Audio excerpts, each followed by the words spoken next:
testimony you're about to give in this action shall be the truth, the whole truth, and nothing but the truth? So help you God? Yes. Please state your first and last name for the record. Are we using initials, state? Yes, Your Honor, at this time that would be Please appropriate. use your first initial from your first name and your first initial from your last name.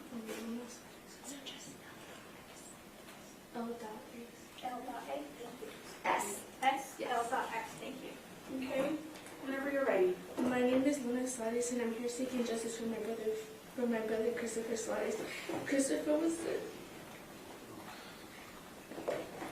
the nicest, funniest boy, and was the nicest, funniest brother anyone could ask for. He did anything to make me and my sister happy, but somebody took that away from me. Now I no longer have anyone to make me smile anymore or make me laugh.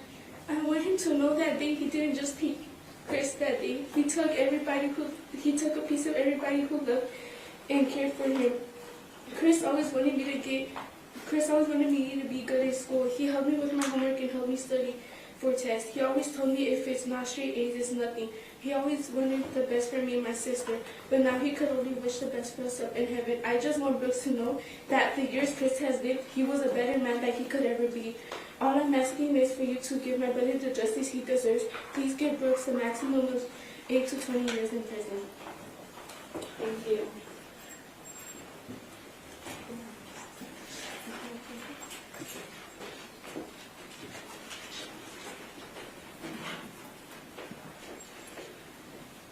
And the next speaker is G.S.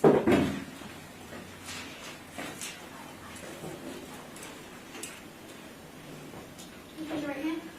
Do you solemnly swear that the testimony you're about to give in this matter will be the truth, the whole truth, and nothing but the truth? So help you God? Yes. May go ahead.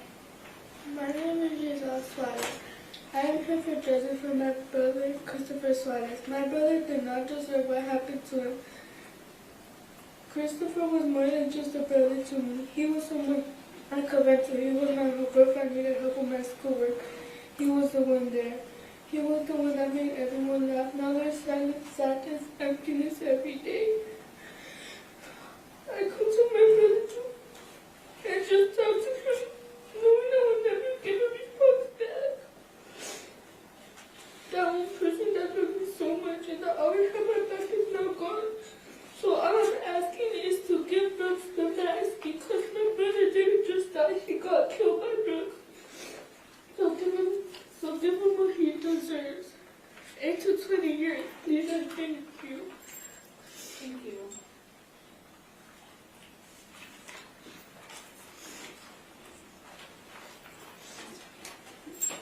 And the last speaker will be Martina Suarez.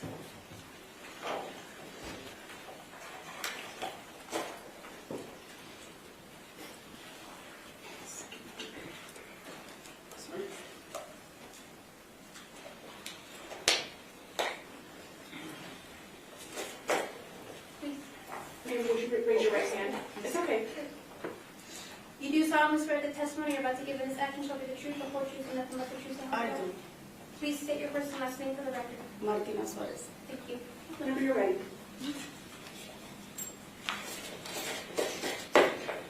Good morning. Thank you for giving me the opportunity to speak today. Your Honor,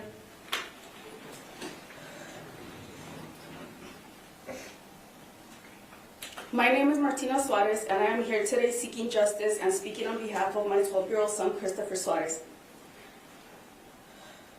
Today I will be his voice since he is no longer here and cannot defend himself against the horrible violent crime committed against him by Brooks. Christopher was my middle child.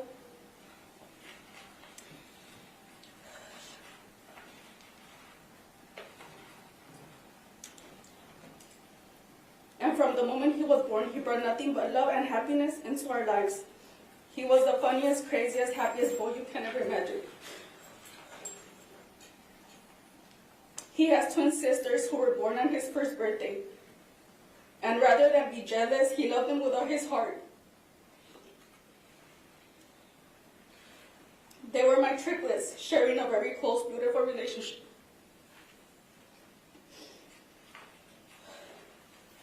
On most birthdays, he would just go along with whatever they wanted to do. That's the type of brother that he was. And if ever they got mad at him, he would do anything to make them laugh, tickle them, dance, whatever it took. In second grade, he started to really like school and always strive for straight A's. He was helpful, kind, and friendly. Even at his young age, his determination was incredible. In sixth grade, he started thinking of which high school he would go to. Surprisingly, his interest became mariachi, even though he had never played an instrument. The reason for this was he wanted to get into LVA, Las Vegas Academy of the Arts. According to him, it was the best high school. He was determined, he put his heart into it, and secured his spot as the guitarrón player.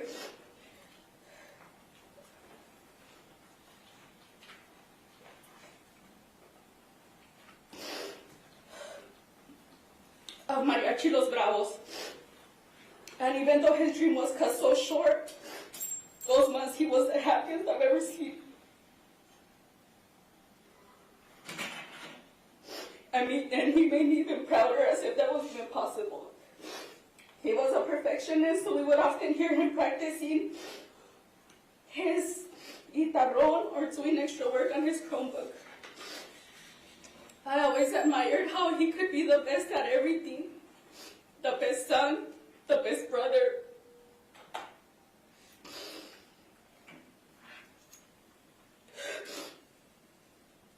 The best guitarrón player, and for many, the best friend they had.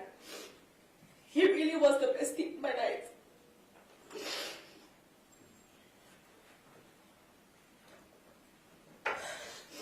He made me feel like I was actually doing something right. He was my biggest cheerleader, always lifting me up when I was down, telling me how great I was, always complimenting me. And even though today my heart is broken, I will forever be proud and grateful that I got to be his mother.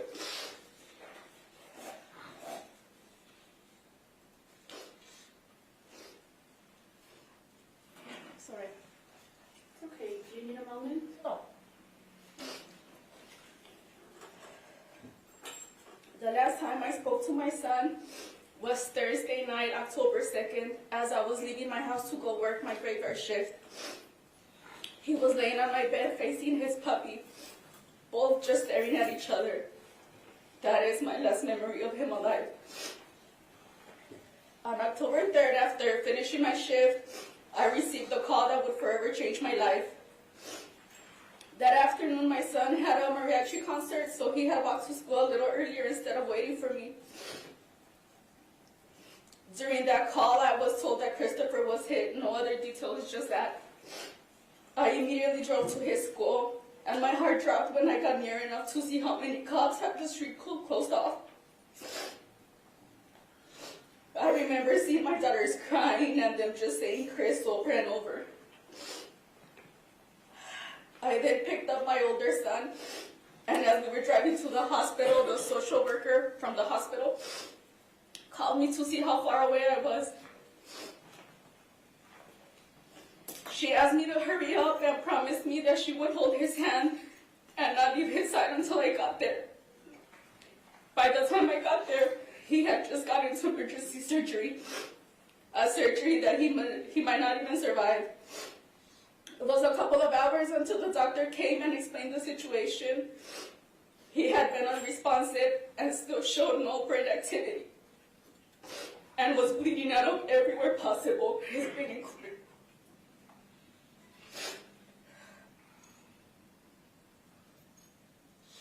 I wasn't really listening because I just wanted to see my baby. When I finally saw him, I forgot everything that they had told me. He looked perfect, not even a scratch on his face, and he had braces. Later that morning, the detectives came to bring me his backpack. It was torn in two, and all of his schoolwork was stained with his own blood. It was at that moment that I found out that Brooks had got arrested. Chris was very unstable the first 2 days, so there was constantly running in and out because they were still trying to save him, but there was nothing they could do anymore. On October 5th, I had his best friends, siblings, and cousins go say their final goodbyes. That same night, I held his hand as they did the first brain death test. Still not believing it. I remember that horrible feeling like it was not even real. I still thought he would wake up.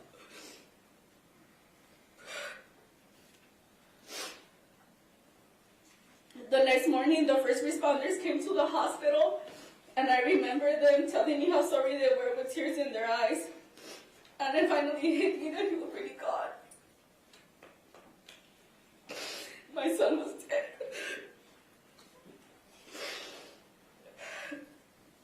After that, the doctor came in again to explain to me what his life would be like if he responded to the last test. He would not be able to speak. He would not be able to eat or walk. And might not even know who I was anymore.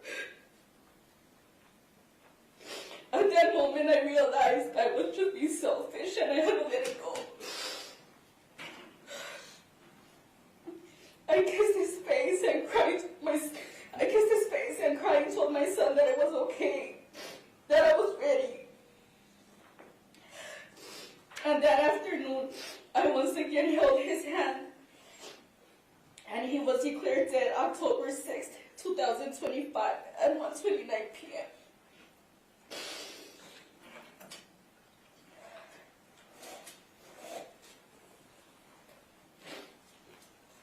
I remember just holding his face and telling him over and over how sorry I was this happened.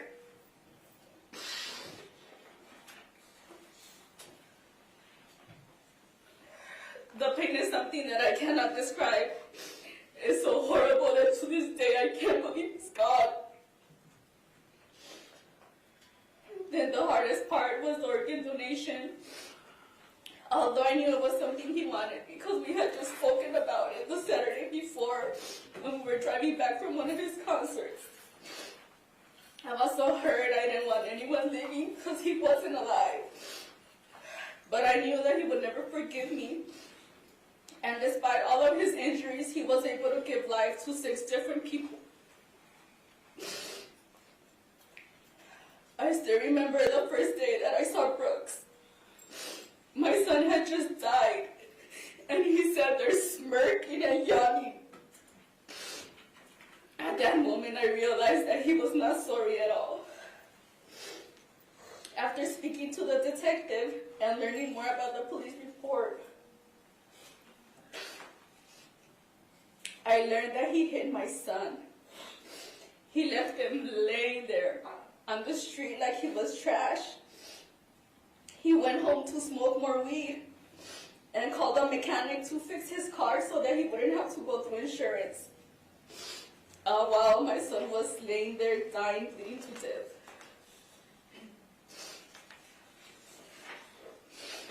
I learned how he was slurring his words, almost falling over. And I learned how he shrugged when he was told that my son might not make it. All he had to do was stay there.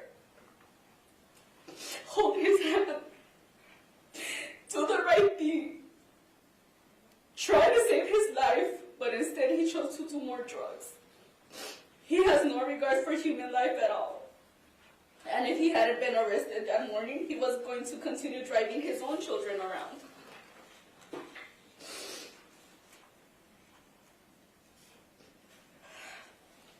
Christopher was just a boy trying to get to school. And he did not deserve for Brooks to kill him. I know he did not want to die. He loved life. And he fought so hard for 3 days. But his injuries were just too much.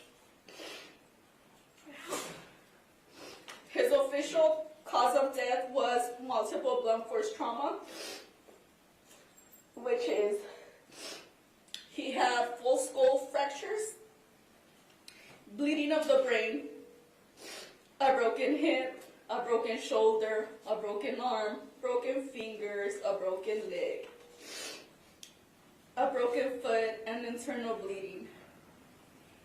But he still fought for 3 days. I had to watch him die. I had to plan his funeral. I will forever wonder if he felt any pain or if he was scared. My life will never be the same. I will never have peace, and all because one person decided to be under the influence at 7:30 a.m. He left my son in the street to die like he was trash, like he was nothing. And he was my baby. His life mattered, and very much.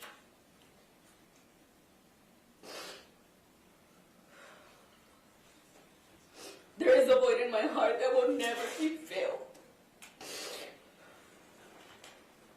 I still struggle to accept the reality. I still sometimes serve an extra penny. Some days I just forget because the pain is so horrible. Then the reality hits me out of nowhere like a punch to the stomach.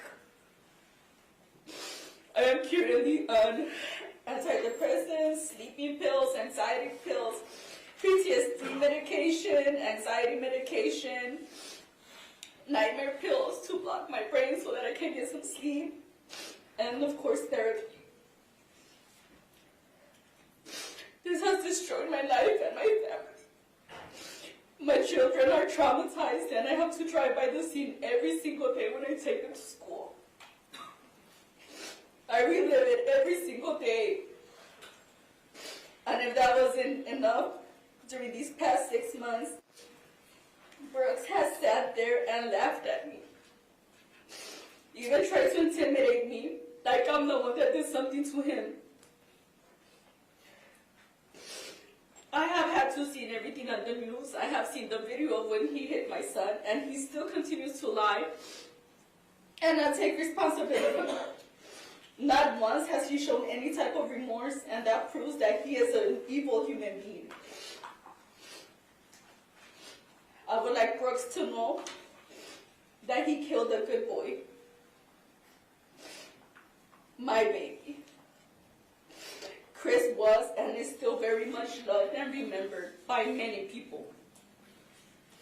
And no matter how much he laughs at me and what he did, he will never be able to erase that or change the fact that he killed my son. His death has affected many lives, not just mine. But he will forever be remembered as a hero by those 6 people he gave life to. And today, his heart is beating inside of a 10-year-old girl. And as for Brooks, he will forever be a child killer and a coward because he killed a kid, not a man. I will never forgive him for taking my son's life. Never. Ever.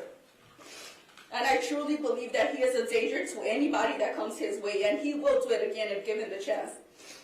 He is not sorry and has not shown no remorse. My son is dead because he decided to be impaired at 7:30 in the morning. Chris didn't die. Brooks killed him. He left him on the road bleeding out while he did more drugs and tried to fix his car. He gets to go to jail and still see his family. He will forever get a chance to start over. I will never see my son again. I will never hug him again or hear his voice. He will never graduate, get married, have kids. All I have is memories, his ashes, and pain so horrible that it hurts to even be alive. And he gets there to sit there and laugh like my son's life was a joke. Me and my kids suffer every day, and some days I just want to give up. Chrissy was the glue to our happiness, and now that he is gone, we're all just trying to survive. Today marks 6 months since I heard his time of death, and I still hope to wake up from this horrible nightmare one day.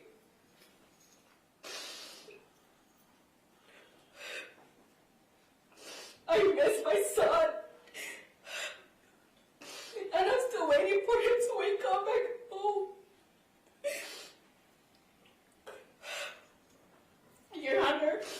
even though nothing will bring my son back, I ask you to please give him the max. 8 to 20. Please don't let him get away with killing my son. I need justice so that I can finally grieve my son properly. No child should be killed, especially while going to school. You are our last hope for justice. Thank you. I'm done. Thank you. And you want a moment to get back to your seat, or are you Yes. comfortable there? No, I'm comfortable here, actually. This is now the time for sentencing then. In accordance with the laws of the state of Nevada, the court assesses a $25 administrative assessment fee, a $3 DNA assessment fee, a $150 DNA fee. The court orders restitution in the amount of $6,950.31. These cases are always very difficult for the court. It is truly a tragedy in this case. I appreciate the information that the defendant has submitted. I appreciate the sentencing memoranda. I appreciate what the victim speakers here have said today. Nothing will bring the victim back. However, there has to be accountability for this crime. And given the circumstances of the crime, the court finds that the proposed 2 to 5 years does not provide the accountability as required in this case. Balancing the defendant's history, which what can make a case like this challenging is that the defendant doesn't have a prior history. But balancing that against the circumstances of the crime, or balancing that against the accountability that the defendant owes the victims and to society, the court believes it appropriate to sentence the defendant to a minimum term of 84 months and a maximum term of 210 months in the Nevada Department of Corrections for credit for time served in the amount of 186 days. And what that is translated to is a minimum term of 7 years and a maximum term of 17 and a half years. Thank you, everyone. Thank you. Thank you, Ernestine.